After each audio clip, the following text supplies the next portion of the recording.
the ganache is cooled. Our shells are ready. Right. And I've popped it into a piping bag.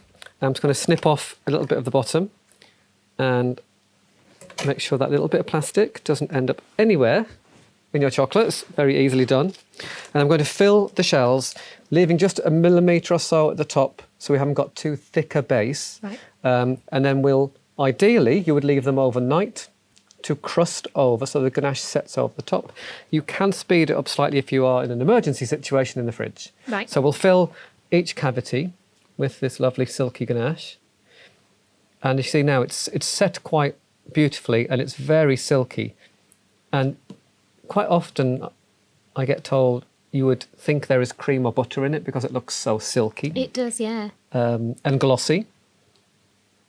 It looks very easy to work with as well. Is that a benefit of having the water in there? It looks like it's got slightly better workability than a cream-based one. Yeah, It it's is- nice and fluid. It's super fluid, yeah. So it settles well, which means when I'm piping it in, it levels well. It's not too thick and viscous, you know. So that will fill in. So once this is set, Paul, what kind of texture will it have? Will it be like quite a loose ganache or?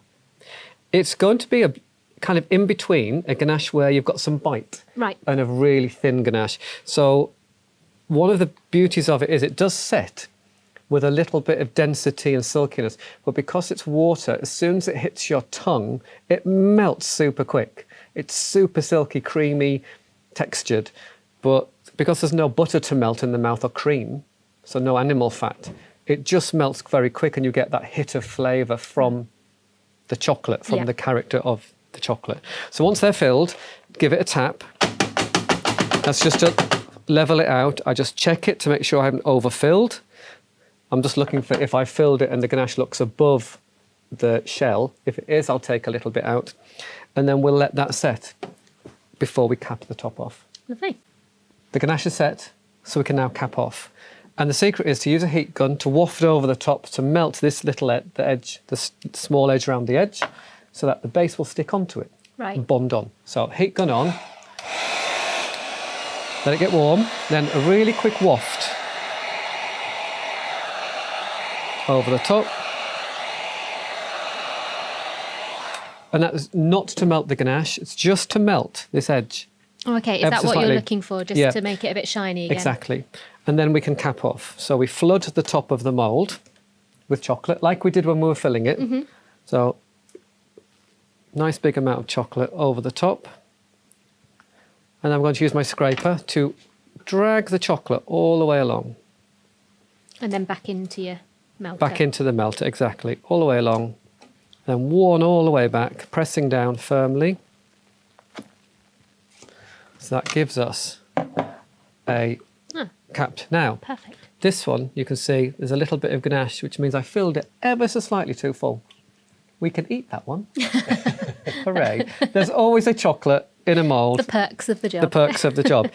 I'm not going to put that in the fridge. That should set at room temperature within a couple of minutes. Okay. And beautifully shiny. You can, if it's a very soft ganache, use an acetate sheet over the top of that Right. to get a really flat surface. I find that very useful when you've got a very soft ganache.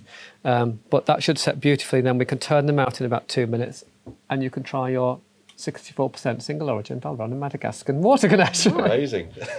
We've waited a few minutes. The base has now completely set, lovely and flat, apart from that one which we are going to eat. Yeah, And straight probably, away. And probably a couple more. So let's turn them out. And I'm just going to tap them upside down on the slab so they drop out cleanly. Hopefully they'll all come out together. Ready?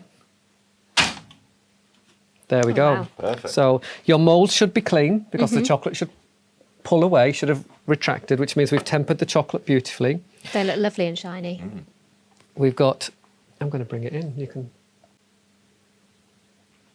beautiful shine, very even. We haven't done any decoration in the mould, but we know there's a current trend, particularly for bright colours, so you could cocoa butter the colour into the mould first, or even now you could just brush lovely metallic powder over the top to give it a bit of a sheen. I think it's important that we test Thank you very what much. we have made, Thank you. so let's have a go. Cheers. Sure.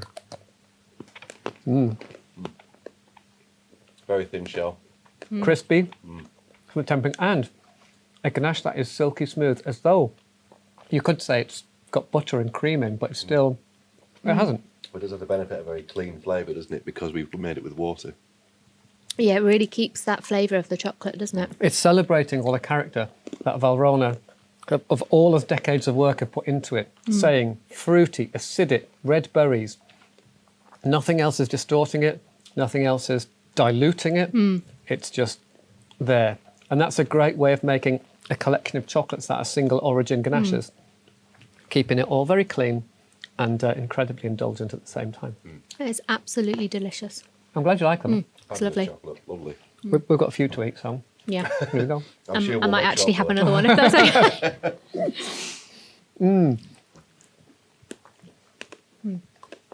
No, it's really, really tasty. Yeah, You can really taste that fruity note you can, can't you? from the chocolate. And the ganache will stay stable. That's as firm as it will get.